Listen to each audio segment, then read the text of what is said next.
नमस्कार, मैं हूं बालकृष्ण थरेजा।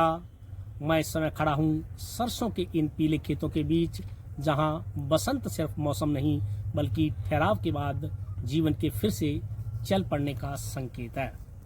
वैसे बसंत को देखने के लिए हमारे यहाँ किसी परिभाषा की जरूरत नहीं पड़ती, यह दृश्य ही इसका ठोस सबूत है। महीनों की ठंड के बाद जब इस खेत के रंग बदलते हैं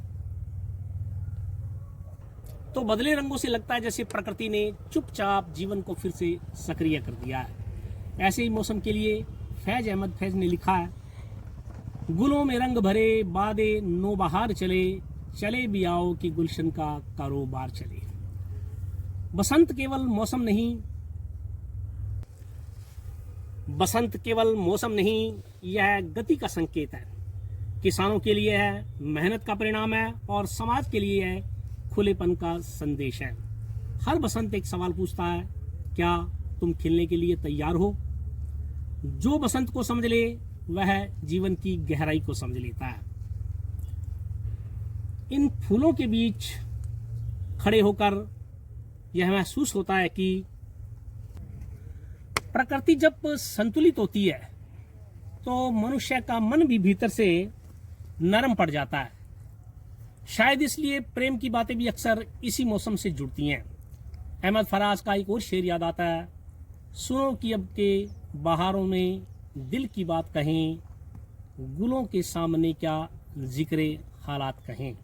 बसंत में शब्दों की जरूरत कम पड़ती है क्योंकि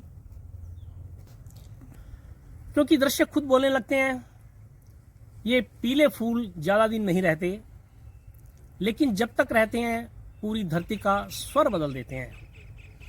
शायद इसी क्षणिकता में इनकी सुंदरता का खिलना हमें सिखाता है कि सुंदरता संघर्ष के बाद आती है। पतझड़ की शक्ति के बाद ही बसंत की कोमलता नजर आती है और प्रकृति जब इस तरह सजती है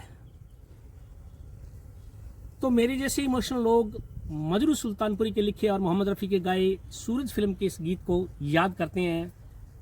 वो आपने गीत सुना होगा, बहारो फूल बरसाओ मेरा महबूब आया। हमारे यहाँ बसंत सिर्फ खेती का मौसम नहीं, जीवन का उत्सव भी है। मेलों में, गीतों में और रिश्तों की नई शुरुआत सब इसी पृष्ठभूमि में होते हैं।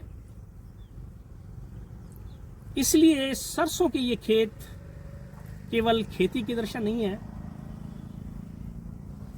यह उस देश की तस्वीर है जहां प्रकृति और जीवन अभी भी एक दूसरे से जुड़े हुए हैं। पंजाबी की वो पंक्तियां याद आ रही हैं, फुल्लां दी खिड़ी है बाहर जी एक फुल तोड़ ले आइए। तो सरसों के इस खेत से बाहर आते हैं। नमस्कार।